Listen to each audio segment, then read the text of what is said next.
कि उसका सेटअप, ना कि उनका सेटअप इंडिया में हो। मतलब अगर कंट्रोल इंडिया में होगा या फिर सेटअप इंडिया में होगा तो वो टैक्सेबल रहेगी। लेकिन अगर फॉरेन की इनकम है और कंपनी भी फॉरेन की ही है, उसका कंट्रोल सेटअप वगैरह सब बाहर ही है, फॉरेन कंट्री में है, तो वो टैक्सेबल नहीं होगी। Resident but not ordinary resident के केस में। अभी पर्सन इज नॉन रेजिडेंट। अगर पर्सन नॉन रेजिडेंट है तो इनकम अगर रिसीव हुई है और या फिर deem to be received in India है, या income accruing arising in India है, तो वो टैक्सेबल रहेगी। बट अगर इनकम अर्न भी बाहर हो रही है और मिली भी बाहर ही है, तो फिर वो नॉन टैक्सेबल हो जाती है। Foreign income shown in Indian books. An Indian company has a branch in London and profit earned in London, but is shown in Indian balance sheet. This does not mean that income is received in India. Taxability depend on the residential status. Means अगर मतलब इन किसी भी company में मतलब Indian balance sheet है, मतलब जो है कंपनी इंडिया की ही है, लेकिन उसकी ब्रांच जो है वो लंदन में है, तो वो रेजिडेंशियल स्टेटस पे डिपेंड करेगा कि उसका रेजिडेंशियल स्टेटस क्या है कंट्री का। तो मतलब कंपनी का, तो उस पर डिपेंड करता है कि वो टैक्सेबल होगा या नहीं होगा। इनकम टैक्सेबल ओनली वंस, वो मैंने बताया कि या तो अक्रूवल के टाइम पे अगर टैक्सेबल हो गया है तो रिसीव के टाइम पे वो tax नहीं रहे। अब इसमें अगर हम इसका वो देखें क्रक्स, तो जो रेजिडेंट होगा उसका जो ग्लोबल इनकम, मतलब जो भी इनकम उसने अर्न किया है, वो सारा टैक्सेबल रहता है। लेकिन एक no resident but not ordinary resident के केस में इंडियन इनकम उसकी जो होती है वो टैक्सेबल रहती है। और फॉरेन इनकम में भी लिमिटेड रहता है, सारी नहीं होती है। और नॉन रेजिडेंट में only Indian income will be taxable. Residential status का अब ये सेक्शन है, सेक्शन 6। अब एक इंडिविजुअल जो है वो रेजिडेंट होगा। An individual is resident of the condition is satisfied. जैसे कि अगर वो 182 डेज या उससे ज्यादा अगर इंडिया रहा है, तो वो हमारा जो होगा रेजिडेंट होगा वो पर्सन। अगर सेकंड केस एक और है, अगर वाला ना हो, अगर 60 डेज इन ईयर में अगर वो रहा हो, या and 365 days in preceding 4 years, मतलब लास्ट प्रीसीडिंग 4 ईयर्स में 365 डेज रहा हो, एंड करंट ईयर में 60 डेज भी अगर रहा है या उससे ज्यादा, तो भी हम उसको रेजिडेंट बोलेंगे। इसमें कुछ एक्सेप्शंस होते हैं, जैसे कि इंडियन सिटीजन है लीविंग इंडिया, मतलब वो इंडिया छोड़ के है, वो रीजन की एम्प्लॉय अब्रोड में हो गई है, या फिर क्रू ऑफ इंडियन शिप है, तो हम उसको जो 60 डेज वाला रूल है उस हम नहीं अप्लाई करेंगे। उसमें सिर्फ सिर्फ 182 डेज वाला ही सेक्शन, मतलब 182 डेज वाला ही रूल अप्लाई। अगर 182 डेज से ज्यादा है या फिर उसके जितना है तो वो रेजिडेंट रहेगा, अगर उससे कम नॉन रेजिडेंट होगा। Indian citizen, person of Indian origin visiting India, means अगर कोई इंडियन सिटीजन है या पर इंडियन ओरिजिन, अगर वो इंडिया विजिट करता है किसी भी इन रीजन की वजह से, अगर मतलब वो पर्सन ऑफ इंडियन ओरिजिन कब होता है, जब वो या तो इंडिया में बोर्न हुआ हो, या फिर उनके पेरेंट्स और grandparents born in India हो, या फिर उनका जो स्पाउस है वो इंडियन सिटीजन हो। इंडियन सिटीजन और पर्सन ऑर्गन अगर विजिट करता है इंडिया, तो उसमें हम इंडियन इनकम में दो तरीके से देखते हैं। इनकम जो है उनकी 15 लाख या उससे कम है, तो हम उसमें कौन सा रूल अप्लाई करते हैं, 182 डेज वाला में अप्लाई करेंगे।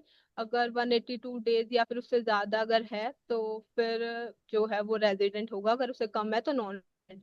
बट अगर उसकी इनकम 15 लाख से ज्यादा है तो उसमें हम 182 डेज की जगह 120 डेज हम उसमें टेस्ट करेंगे। अगर वो ईयर में 182 डेज रहा है तो उसको हम रेजिडेंट बोल देंगे। अगर वो 120 डेज से कम रहा है तो वो नॉन रेजिडेंट में आ जाएगा। Crew of foreign ship means जैसे कि कोई इंडियन सिटीजन है बट वो फॉरेन शिप में काम कर रहा है, तो उसमें एप्लीकेबिलिटी रहेगी, उसमें अलग रूल्स में से काउंटिंग होती है डेज की। अगर वो शिप के ऊपर ही है तो वो डेज उसमें काउंट नहीं होते, मीन्स वो जब लैंड पे मतलब आएगा तो तब तब उसके डेज काउंट होते हैं इस केस में। टीम रेजिडेंट, मतलब हम कब किस पर्सन की रेजिडेंट मान लेंगे? जब कोई इंडिविजुअल और इंडियन सिटीजन है, तो is he liable to tax in any other country, अगर वो किसी दूसरी कंट्री में लाइबल है या नहीं है उस पर डिपेंड है। अगर वो किसी दूसरी कंट्री में उसकी इनकम टैक्सेबल नहीं है, तो फिर उसकी इंडियन इनकम देखी जाएगी। अगर वो 15 लाख से ज्यादा है तो उसको हम डीम्ड मान लेंगे कि वो रेजिडेंट ऑफ इंडिया है। HUF फॉर्म या फिर AP की अगर हम बात करें, तो HUF में हम देखते हैं control and management Holi outside India है। अगर होली आउटसाइड इंडिया है तो वो नॉन रेजिडेंट है, बट अगर वो उसका कंट्रोल एंड मैनेजमेंट इंडिया है तो वो रेजिडेंट हो जाता है हमारा। उसमें भी हम चेक करते हैं कर्ता की रेजिडेंशियल जो है वो, अगर वो लास्ट 10 ईयर में से अगर 9 ईयर्स नॉन रेजिडेंट रहा है, या फिर 129 डेज उससे कम जो है वो लास्ट 7 ईयर्स में रहा है, तो ये अगर यस है तो वो रेजिडेंट नॉन ऑर्डिनरी। अगर वो मतलब इसका डिफरेंस वाइस वर्सा होगा, अगर वो जैसे कि 1730 डेज अगर वो होगा in India in last 7 years, तो उसको हम रेजिडेंट ऑर्डिनरी रेजिडेंट में वो आ जाता है। अब हम कंपनी पे आ जाते हैं। कंपनी अगर इंडियन कंपनी है तो वो रेजिडेंट रहेगी। अगर इंडियन कंपनी नहीं है तो हम उसमें प्लेस ऑफ इफेक्टिव मैनेजमेंट हम उसका देखते हैं कि इंडिया में है कि नहीं है। अगर उसका प्लेस इफेक्टिव मैनेजमेंट इन इंडिया है तो उसको हम रेजिडेंट इन इंडिया मानेंगे, अगर नहीं है तो वो non resident. Not ordinary resident person की नॉट ऑर्डिनरी रेजिडेंट कम है, कब है? मैंने वही बताया कि उसमें वो चीज होता है कि अगर 9 ईयर्स आउट ऑफ 10 ईयर्स में से 9 ईयर्स अगर वो नॉन रेजिडेंट है तो वो नॉन रेजिडेंट रहता है हमारा। और या फिर 730 डेज इन लास्ट 7 ईयर रहा है तो वो अगर है रेजिडेंट हो जाएगा, बट नॉन ऑर्डनरी। बट अगर इससे कम है तो फिर वो नॉन रेजिडेंट रहेगा। और हाई इनकम विजिटर्स हम वो 180 डेज 182 डेज या फिर वो जो 120 डेज देखते हैं 182 डेज की जगह पे।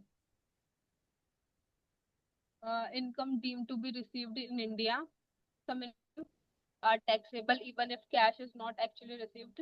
मतलब कुछ इनकम ऐसी होती है कि वो एक्चुअल में रिसीव नहीं हुई है, जैसे कि कोई कॉन्ट्रीब्यूशंस वगैरह रहते हैं तो उसको हम रिसीव मान लेते हैं। कब उसको रिसीव मान लिया जाएगा? Annual accretion to recognise provident fund, if increase in recognise provident fund balance due to employer contribution beyond limit interest credit prescribed rate, तो उसको हम रिसीव मान लेंगे। डीम टू बी रिसीव, उसको एक्चुअल में रिसीव नहीं हुआ है बट एम्प्लॉयर ने कॉन्ट्रीब्यूट कर दिया है। जैसे कि एग्जाम्प्ट गवर्नमेंट ने एग्जाम्प्ट कर रखा था 2,50,000 तक, बट उसके एक्सेस में 50,000 और उसमें कॉन्ट्रीब्यूट हुआ है, तो फिर वो जो 50,000 होगा उसको deem to be received and taxable मान। Second, transfer balance recognise provident fund. और ये वाला सेक्शन एक बार फिर से रिपीट करना, पीछे वाला। This one.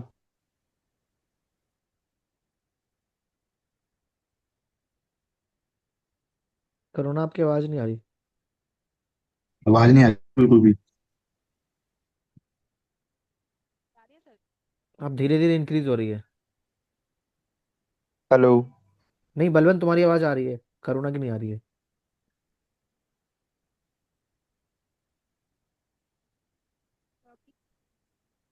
आई थिंक तुम्हारा फोन या लैपटॉप का ना आवाज वो हो गया, या तुमने लीड लगा रखा है तो लीड का जो माइक्रोफोन है वो दूर हो गया है। आ रही है बट बहुत धीमा आ रही है।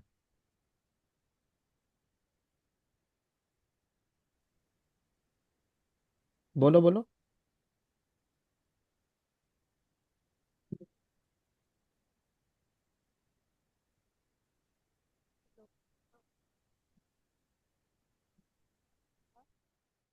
बहुत कम आ रही है। तुमने लीड लगाया हुआ है क्या?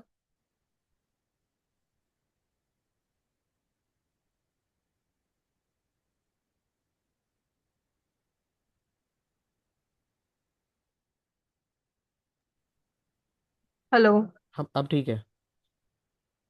अब आ रही है। हेलो। हाँ जी, परफेक्ट।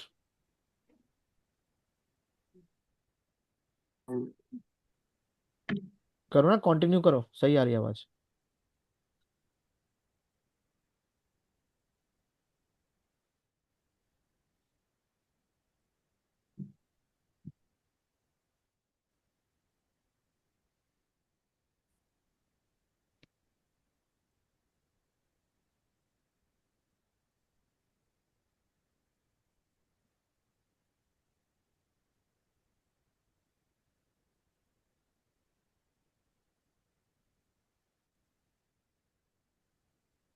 हेलो। यस। अभी आ रही है सर मेरी आवाज? Yes yes yes.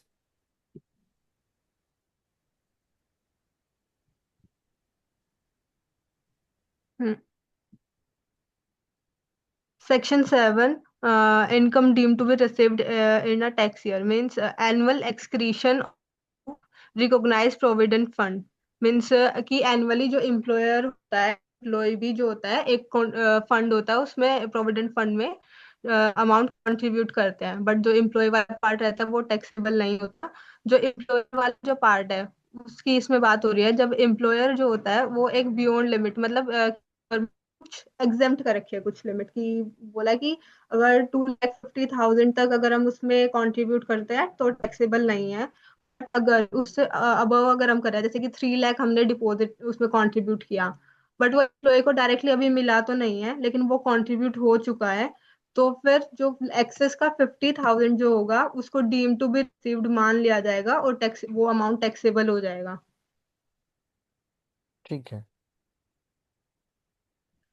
Transfer balance in recognised provident fund, अगर हम जैसे कि कोई अनरिकॉग्नाइज्ड प्रोविडेंट फंड में हमारा अमाउंट डिपॉजिटेड था लेकिन हम उसको ट्रांसफर करके रिकॉग्नाइज्ड प्रोविडेंट फंड में डाल रहे हैं, सर्टेन बैलेंस बिकम टैक्सेबल, कुछ अमाउंट जो होगा उसमें अब टैक्सेबल हो जाएगा। जैसे कि एम्प्लॉय ने शिफ्ट किया जॉब, उसका पहले अनरिकॉग्नाइज्ड प्रोविडेंट फंड में था बैलेंस 4 लाख, और अब उसको ट्रांसफर कर दिया जा रहा है रिकॉग्नाइज्ड प्रोविडेंट फंड में, तो टैक्सेबल पोर्शन जो होगा वो 1,20,000 होगा। अब ये 1,20,000 इसलिए होगा क्योंकि इस जो प्रोविडेंट फंड 4 लाख का अमाउंट है, इसमें कुछ जो पार्ट होगा वो एम्प्लॉय का कंट्रीब्यूशन होगा, तो इसमें जो एम्प्लॉयर का कंट्रीब्यूशन वाला पार्ट होगा उसको डीम टू बी रिसीव्ड मान लिया जाएगा उस ईयर में और वो टैक्सेबल हो जाएगा। Government employer contribution to a notified pension scheme means अगर कोई भी गवर्नमेंट या फिर एम्प्लॉयर जो है पेंशन स्कीम में अगर कंट्रीब्यूशन कर रहा है, उस पेंशन को हम एज अ इनकम ट्रीट करेंगे कंट्रीब्यूशन जिस ईयर में हमने कंट्रीब्यूट किया। जैसे कि एम्प्लॉयर ने 50,000 to notified pension scheme account में उसने डिपॉजिट कर लिया, तो उसको हम डीम टू बी रिसीव्ड मानेंगे उसी ईयर में जिस ईयर किया है, और वो टैक्सेबल हो जाएगा। Next, dividend deem to be income of a tax year. अभी इसमें डिविडेंड के पार्ट में दो तरीके के डिविडेंड होते हैं हमारे, फाइनल डिविडेंड और इंटरिम डिविडेंड। जब हम डिविडेंड की बात हम कर रहे हैं, एक मिनट।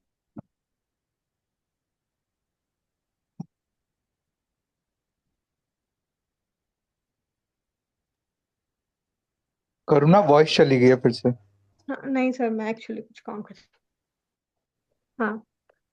हाँ ये जी। अभी इसमें डिविडेंड जो है इसमें दो के डिविडेंड होते हैं हमारे, final dividend.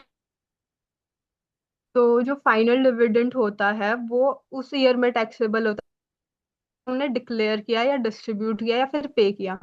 But in case जैसे कि कंपनी ने डिक्लेयर किया डिविडेंड इन ऑन 25 मार्च 2025, तो ये जो टैक्सेबल होगा वो ईयर होगा financial year 24-25।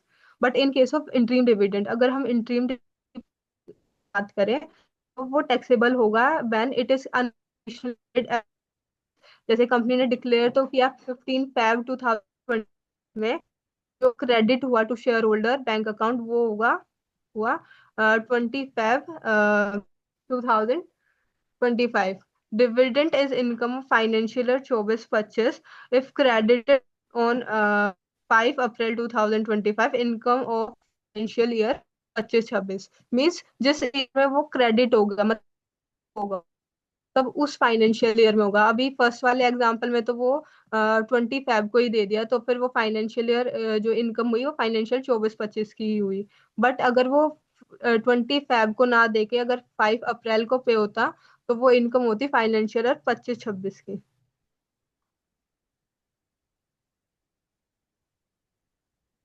Section 8, income on receipt of capital asset, stock in trade on dissolution or reconstitution. Deemed transfer by specified entities means जैसे कि हमारे जो पार्टनरशिप वगैरह वाली जो टाइप की कुछ स्पेसिफाइड एंटिटीज रहते, फर्म, एओपी, बीओआई, तो उसमें जो पार्टनर्स होते हैं अगर उनको कोई भी एसेट मिलता है on the time of dissolution या फिर reconstitution, the entity is deemed to have transferred the asset to the partner means उसको ट्रांसफर मान लिया जाएगा। अगर हम सिंपल वर्ड्स में, if no sale no money received, लो फिर भी उसको एज्यूम करता है कि ट्रांसफर हुआ है। फॉर एग्जाम्पल एबीसी कंपनी है, पार्टनरशिप फर्म, उसके पास लैंड था जिसकी फेयर मार्केट वैल्यू 50 लाख है। उस टाइम पे हमारा पार्टनर रिटायर हुआ एंड रिसीव द लैंड, उसको लैंड दे दिया गया। तो firm is deemed to have transfer the land to the partner A and section 8 applies. अब उसकी टैक्सेबिलिटी कैसे होगी on such transfer? Profit from deemed transfer if the income of specified entity form AOP और BOI taxable under capital gain. अगर कोई भी capital asset transfer किया है तो वो कैपिटल गेन में टैक्सेबल होगा। अगर स्टॉक इन ट्रेड है तो फिर वो टैक्सेबल होगा पीजीबीपी में, और टैक्सेबिलिटी होगी on fair market value. Example जैसे कि book value of land 10 lakh है but fair market value on the date of receipt is 50 lakh, so the capital gain will be 40 lakh and taxable in the hand of firm not on the partner. If stock in trade instead, अगर उसकी जगह पे stock in trade होता है, जैसे कि firm gives unsold flat stock but 30 lakh to the partner, then the 30 lakh taxed as business income of a firm. Next fair market value को हम कंसिडरेशन मानेंगे and the cost will be book value, तो उसका जो भी अमाउंट होगा difference पे हम टैक्सेबल हो जाएगा, उसको हम डीम्ड सेल कंसिडरेशन मान लेंगे।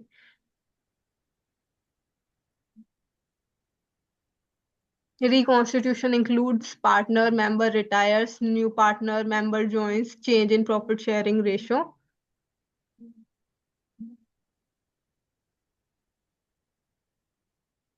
Section 9, income deemed to accrue or arise in India is basically even if income is earned outside India or paid outside India, law may still treat it as an Indian income. कब foreign income भी Indian income को मान लिया जाएगा, उस चीज को इसमें बताया गया है। इसमें इसके कुछ सब सेक्शंस है, जैसे कि जर्नल बिजनेस कनेक्शन एसेट और property, income earned directly indirectly through asset in India, property in India, business connection in India, transfer of capital asset in India means जो कोई भी फॉरेन में कोई पर्सन है वो इंडियन एसेट्स यूज करके उनको उसको कोई भी इनकम अगर रिसीव हो रही है तो उसको हम मान लेंगे कि वो अक्रूअराइज इन इंडिया हुई है।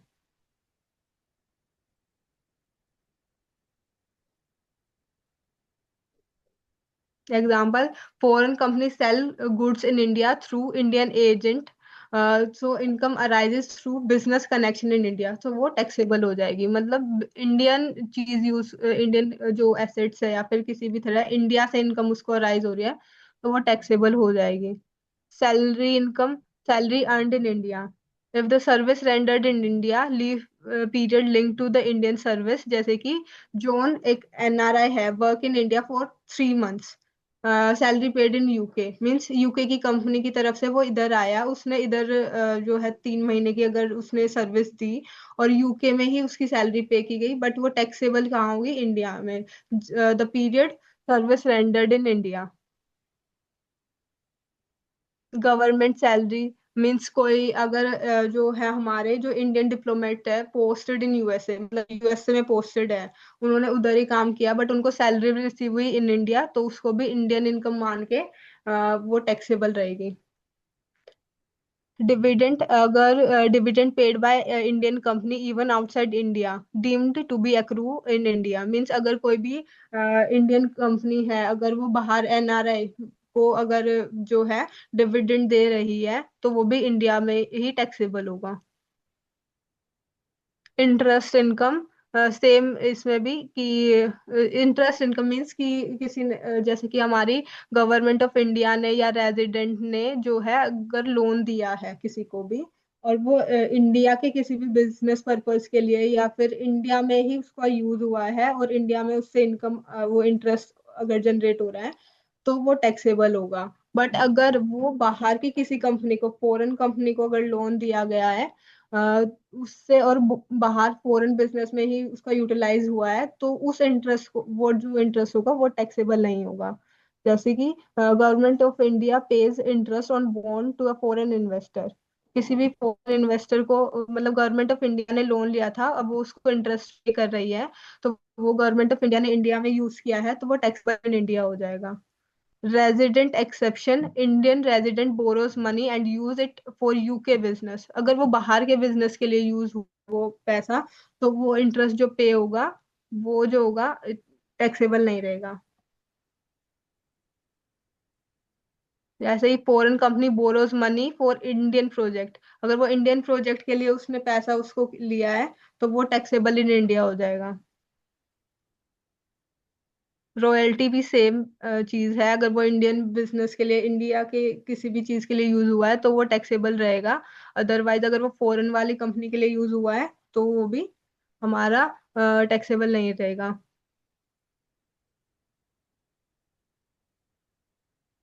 अभी इसमें अलग इसमें है इनडायरेक्ट ट्रांसफर गिफ्ट एक्सेट्रा, अगर कोई भी रेजिडेंट है नॉन रेजिडेंट को या फिर non resident but not ordinary resident को अगर कोई भी ट्रांसफर करता है या फिर कोई भी गिफ्ट करता है सर्टेन कुछ भी अमाउंट, तो वो टैक्सेबल होगा और इंडियन इनकम मान लिया जाएगा।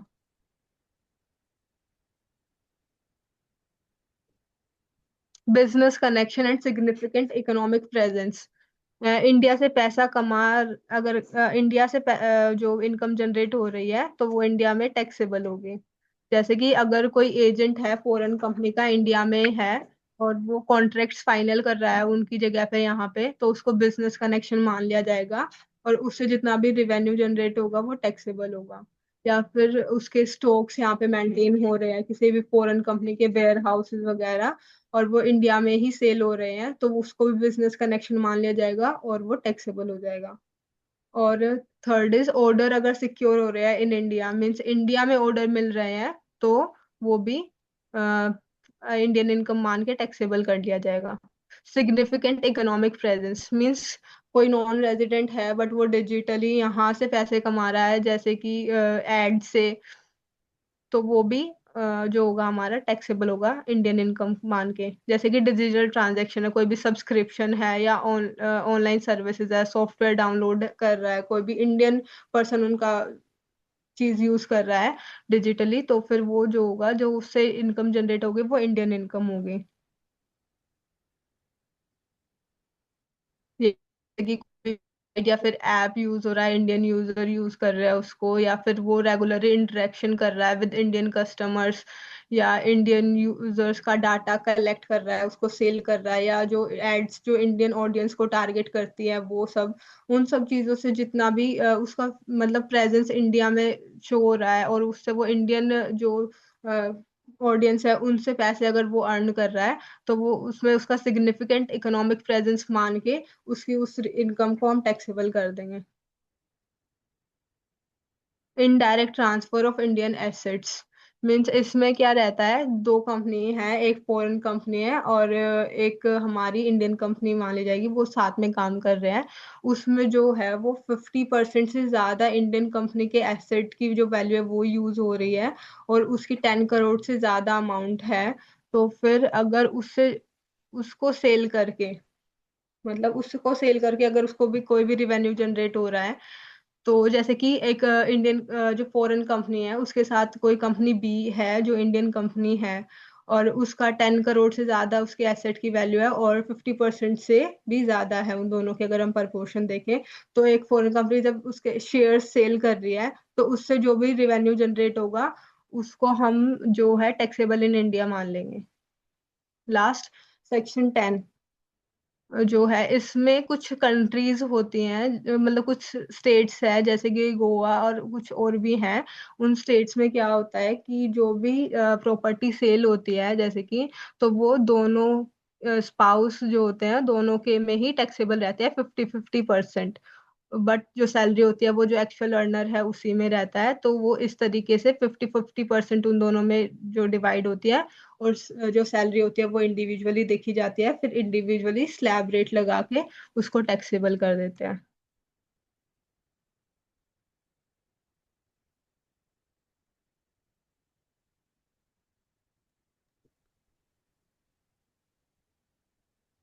ये टॉपिक यहीं पे एंड होता है, इतना ही था इसमें। तो बहुत बढ़िया है। सर जो इसमें कुछ लास्ट, पूछना भी है क्वेश्चन वगैरह? किसी को हम्म। पूछना है तो बता दीजिए। वैसे जो लास्ट वाला सेक्शन जो 10 है, वो आई थिंक मुझे हम्म। ये लग रहा है कि अभी जो इनकम टैक्स 25 आएगा, जो मुझे हाँ। भी कंफर्म नहीं है पूरा पूरा, बट मैंने अभी जो सर्च किया है उसमें से ये लग रहा है कि जैसे कि हस्बैंड और वाइफ, एक बंदा कमाने वाला है और खाने वाले दो हैं, हाँ। तो आई थिंक गवर्नमेंट या तो जो लिमिट है, जो डिडक्शंस या एग्जेम्पशंस दी जाती है, वो दो के अकॉर्डिंग दिया जाएगा। 50-50%। ठीक है, अब ये भी कंफर्म नहीं हुआ ये, अभी जो फाइनेंस एक्ट आएगा शायद उसमें और इस पे कुछ इस सेक्शंस को और एलोबरेट करेंगे। मतलब अब जैसे मॉडर्नाइजेशन हुआ है तो देखा जा रहा है ना कि जैसे कि अर्निंग पर्सन एक ही है, डिपेंडेंट दो हैं, तो उसके अकॉर्डिंग गवर्नमेंट चाहती है रिबेट देना, या कि सो दैट टैक्स का बर्डन जो है इंडिविजुअल्स पे कम हो जाए। ये कंफर्म नहीं है, बट ये जो मैंने सुना है उसके बारे में बता रहा हूँ। तो आई थिंक अभी ज्वाइंट ज्वाइंट रिटर्न का सर फॉरेन में है सर, ये कॉन्सेप्ट कहीं कहीं हाँ हाँ जगह ना। हाँ हाँ, तो वहीं से आएगा, होना भी चाहिए। बट हम्म। हालांकि वो और भी सोर्सेस ऑफ इनकम है, तो उसको ये या तो डिवाइड करेंगे दो के ऊपर, या तो कुछ एग्जेम्पशंस देंगे, या कुछ रिलैक्सेशंस देंगे, तो वो सेक्शन 10 उसी के ऊपर है। चलो, करुणा बहुत अच्छा है, मैंने टॉपिक तो तुमने बहुत अच्छा समझाया है, इवन एग्जाम्पल के साथ समझाया है, तो बहुत बढ़िया है ये जो क्या बोलते हैं, अमित और करुणा, अगर आप ये जो पीपीटी बनाया है, आपने जो पीडीएफ बनाया है, वो ग्रुप में शेयर कर दीजिएगा। जो अवेलेबल नहीं है वो पढ़ लेंगे। अदरवाइज मेरे अकॉर्डिंग तो मुझे तो लगता है कि अच्छा दोनों ने सेशन लिया है, एटलीस्ट रिवाइज ही हो जाता है। हम्म। या जो चीज़ अभी तक तो मुझे लग रहा है कि पुराने एक्ट में और नए एक्ट में अभी खाली सेक्शन ही चेंज हुए हैं। जो एक हाँ। नया टैक्स, जो टैक्स कॉन्सेप्ट आया टैक्स ईयर का, वो कॉन्सेप्ट एक नया दिखा है। बाकी मुझे जो मुझे समझ में आई है, मुझे लग रहा है कि खाली अभी सेक्शन ही चेंज हुआ है, बाकी सब तो भी सेम ही चल रहा है। तो यस। एटलीस्ट ऐसे ऐसे भी अगर 10 लोग मिलके 10 आर्टिकल मिलके समझा देंगे, तो हमें इतना हम्म। कॉन्फिडेंस हो जाएगा कि बस सेक्शन चेंज हुए हैं, कोई नया कंटेंट नहीं आया। और जो नया कंटेंट है वो पढ़ लेंगे जा करके हम लोग। हम्म। पढ़ तो रहे ही है, बट यस और हम्म। डिटेल में पढ़ लेंगे। चलिए, थैंक यू सो मच। किसी को कुछ पूछना है करुणा से? Anyone wants to ask any question? तो मेरा सिर्फ सेक्शन 8 में था कि हाँ, क्या रिसिपिएंट के हेड में भी, मतलब जो पार्टनर को मिल रही है प्रॉपर्टी, उसके हैंड में भी टैक्सेबल होगी है? नहीं, खोलना। वो सिर्फ और सिर्फ जो फर्म है, फर्म के लिए सेल माना जाएगा कि फर्म जो है अपने पार्टनर को सेल कर रही है और ट्रांसफर कर रही है। नहीं, पार्टनर पे कैपिटल गेन नहीं लगेगा, पार्टनर को तो नहीं फ्री नहीं में प्रॉपर्टी, नहीं। फ्री में प्रॉपर्टी आई थिंक लगेगा, जितना मेरे को अंदाजा है। कोई नहीं, पढ़ लेंगे। हाँ। एक बार खोलो ना, कहाँ पे ये खोलना, एग्जाम्पल कहाँ पे सेक्शन करुणा? 8 है, सेक्शन 8 में। करुणा खोलना सेक्शन 8 कहाँ पे? ये सर यही है, इसमें बोला कि जैसे फर्म XYZ है, उसके 3 पार्टनर हैं, उसके पास हम्म। एसेट है, हम्म। बिल्डिंग है, स्टॉक एंड ट्रेड है, और पार्टनर भी रिटायर हो रहा है, उसको अगर बिल्डिंग ही मिल रही है, तो firm deem to have transferred building, और जो वो है in the hands of firm, capital gain is taxable in the hands of firm, stock remains firm, मतलब पार्टनर के में नहीं, वो फर्म के लिए ट्रांसफर माना जाएगा। मतलब आई फॉर्म थिंक सो। फॉर्म उसके पे टैक्स पे करेगी, हाँ। ठीक हाँ। है, मतलब जो हम्म। भी कैलकुलेशन बनेगा। लेकिन जब हम्म। अब जब ये पार्टनर आगे उसको बेचेगा ना, तो जो यहाँ पे जो जब फेयर वो मार्केट, बेचेगा, तब जब उसके तब हाथ में उस, लगना चाहिए। हाँ हाँ। पार्टनर में नहीं लगना चाहिए, पार्टनर को भी नहीं तो, सर पार्टनर के पास भी तो वो है, क्या नाम है, जो वो है, शेयर्स है, क्या कहते हैं, हाँ जो भी है, इक्विटी है। उसके हाँ तो ऐसा बिहाफ पे परचेज उसे हो गया असेट ना। मिल रही है। नहीं नहीं नहीं, बलवंत, जो मुझे यहाँ पे समझ में आया है, जो शेयर्स के बदले अगर ये दिया गया है ये हम्म कंसिडरेशन शेयर। में, तो वो तो टैक्सेशन तो आएगा ही ना बीच में। हम्म। अभी तो आई थिंक ये समझाना चाह रहे हैं कि अगर बिल्डिंग चला गया, उसने बिल्डिंग लेके गया हुआ है, तो बिल्डिंग का हम्म फेयर वैल्यू और बिल्डिंग का परचेज वैल्यू, हम्म। वो टैक्सेशन पिक्चर में आने वाला है। हाँ और जो अगर पार्टनर्स को उसके इक्विटी के बदले बिल्डिंग दे दी गई है, तो उसके इक्विटी का और बिल्डिंग का फेयर मार्केट वैल्यू वो पिक्चर में आ हाँ, जाएगा। मतलब जब पार्टनर्स को प्रॉफिट भी मिलता है तो वो टैक्सेबल होने के बाद ही मिलता है, तो वो भी टैक्सेबल नहीं रहता मेरे अकॉर्डिंग तो। हाँ, वो एलएलपी में ऐसे ही तो होता है। जो नेट हाँ। प्रॉफिट होता है हमारे पास एलएलपी में, आफ्टर हम्म। टैक्स वाला पैट को तो हम पार्टनर्स को ऐसे दे देते हैं, हाँ, पार्टनर्स तो वो विड्रॉल कर ऑलरेडी सकते हैं। टैक्सेबल हो जाएगा ना, फिर जब वो लेकिन सेल जब सर इस करेगा तब प्रॉपर्टी वो को टैक्सेबल बेचेगा कहेंगे। उस समय तो ये टैक्सेबल होगा ना, जब ये पार्टनर हाँ। इस प्रॉपर्टी को सेल आउट करेगा। आलम, हाँ अब आलम, हाँ जी। अब आप तीसरा क्वेश्चन लेके आ गए हो आप। अभी हाँ तक हाँ, ये तो मेरे जब को, हाँ सर, ये मेरा डाउट दोबारा, आ रहा है, सपोज करो पार्टनर इस प्रॉपर्टी को सेल आउट करता है, उस समय तो ये टैक्सेबल होगा ना फिर ये। हाँ बिल्कुल तब होगा तो। ना, हाँ, बिल्कुल होगा। उस टाइम तो होगा ही सर। मतलब अभी ये है कि पार्टनर ने, जैसे पार्टनर्स क्या बोलते हैं, एलएलपी का किसी पार्टनर ने बिल्डिंग, एक शेयर था, बिल्डिंग ले लिया उन्होंने, सपोज जैसे हाँ एग्जांपल दिया हाँ 60 लाख। अब उसका जो कैपिटल कंट्रीब्यूशन था या उसके बदले इन्होंने 60 लाख ले लिया, तो अभी ये कह रहा है कि एलएलपी पे ये 60 लाख फेयर मार्केट वैल्यू हो जाएगा। और एलएलपी ने जब बिल्डिंग परचेज किया था, जब उस बुक टाइम का वैल्यू। डिफरेंस, हाँ, उस हाँ। उसका डिफरेंस निकाल करके, या डेप्रिसिएबल अगर एसेट्स हुआ, तो वो जो डब्ल्यूडीबी होगा उसके अकॉर्डिंग पार्टनरशिप फॉर्म पे टैक्सेशन लगेगा। अब ये बिल्डिंग हम्म। गई पार्टनर के हाथ में। अब ये बिल्डिंग जब पार्टनर बेचेगा, तो उस टाइम को जो टैक्सेशन है वो कैपिटल गेन हमें बताएगा। हाँ। अब यहाँ पे सर। बलवंत राणा सर। का क्वेश्चन ये था कि अगर ये बिल्डिंग, क्या नाम है, पार्टनर के हाथ में अभी गई है बिल्डिंग, तो अभी कोई टैक्सेशन होगी कि नहीं? वो बिल्कुल होगी। वो जो शेयर ट्रांसफर वाला जो लॉ लगेगा कि आपने इतना इंट्रोड्यूस किया था और इतना कमाया है, तो उसके पॉइंट ऑफ व्यू से जो इसके रिलेवेंट सेक्शन होंगे वहां पे शायद लगना चाहिए। हम्म हाँ जी, नेक्स्ट कौन है? Sir, हाँ जी, सोनल बताइए। sorry to interrupt you, but I have another meeting to attend, so I'm leaving this call. Good, thank you so much for Okay. Attending. Thank you, everybody. चलिए जी, थैंक यू। मैं इस recording को upload कर दूंगा, ठीक है।